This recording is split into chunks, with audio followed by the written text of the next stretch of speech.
Hello everyone, welcome to my channel. I hope you're having a fantastic day. I am dog sitting this week, so I'm in different surroundings than normal, and I have a 10-minute watercolor painting for you. It's actually less than a 10-minute painting, but I'll get to that in just a second. First, I wanted to mention my website.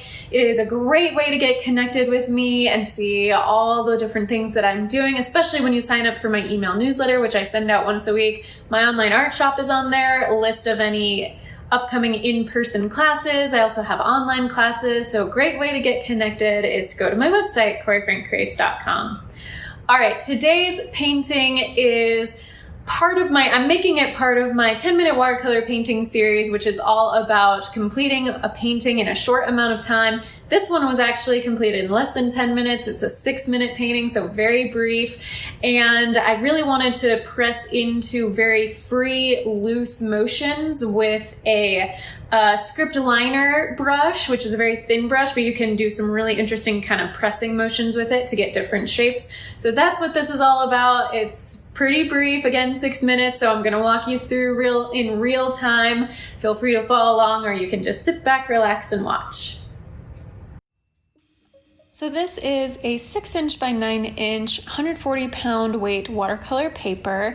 And you can see I have my script liner brush there, nice long bristles that come to a fine point, which are great for painting things like stems, outlining text if you do that kind of thing, or just painting some finer details.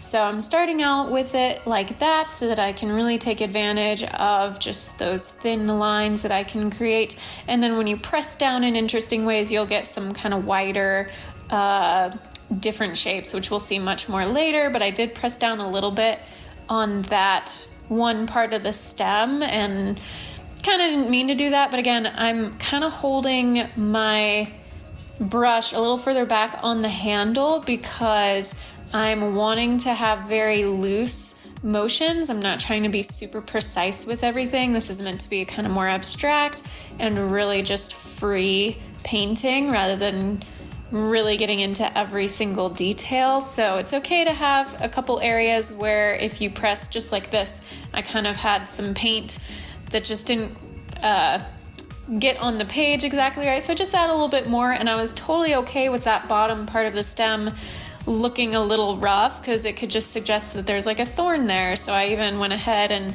pressed into that sort of look at the bottom and added a little stroke of maybe a part of a stem shooting off on that other stem. And here is where we get into some of those interesting shapes. So when you really press down, and I know my hand is kind of blocking, so sorry about that, but we're gonna see it more later on. So you kind of go right on it and then press.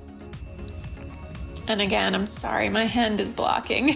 Sometimes when you're just filming and you don't realize what is showing up or not, that's just how it goes. I'm also in a little bit of a different space than normal, so there was that as well. I was playing with a couple different light sources because just the way the windows are in this home, there were a couple different light sources. So, but here we go. As I pressed, I had that kind of one little swipe of paint in one spot and another stroke elsewhere. So I made that the shape of my leaf and kind of just filled it in a little bit and had some of the white showing through, almost as if there's holes in this leaf. And again, really liked that effect. So I went ahead and kind of added that sort of look to a couple of the other leaves. Just sort of finishing a couple areas. That point on that top leaf, wanted to come to a finer point. And sorry, that pitter patter is one of the dogs. It's a little challenging to film and record when you have 4 dogs in the house. Anyway, so here was, again, that kind of pressing a little bit. Now you can see it really well, where when you press, your bristles really kind of flake apart and create some very organic, interesting shapes. So I did that, I finished the stems, and that's just in a very short amount of time, and now I'm gonna do the same with the flowers. That is a purple I have mixed up for my palette, which is ultramarine blue and alizarin crimson. It's a combination of those two different paints.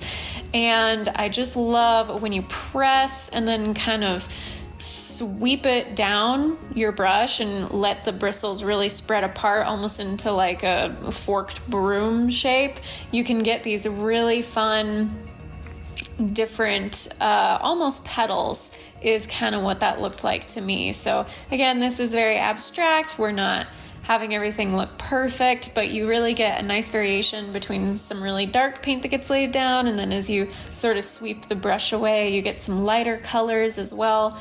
And then I did want to add a little bit of just plain alizarin crimson here and there, just to hint at maybe some two-toned flowers. So where the paint is still wet, I just kind of dabbed some of that alizarin crimson paint in there, and then also decided to just on the very tip of the brush sweep a couple lines here and there just to hint at almost like veins in the petal of the flower.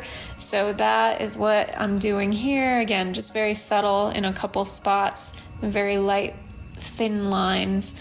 And that really is kind of the flowers, just to make it a little even more whimsical and just really take advantage of that sort of whimsy. I am going in with some droplets and splatter, so I really loaded up my brush. Again, I'm still using the same brush, that script liner. Put my sap green, and that's the green I used for the petals and for the stems and the leaves.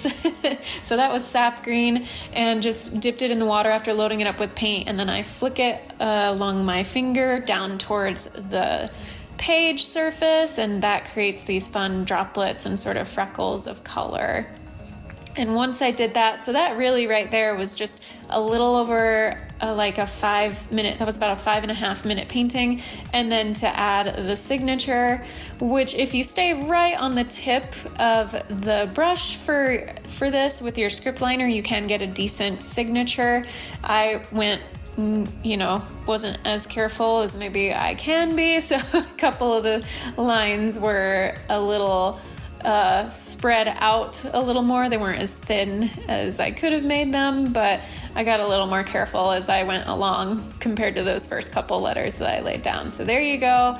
Put on a signature, and that really is the final piece. Of course, you want to let it dry, and that's all there is to it.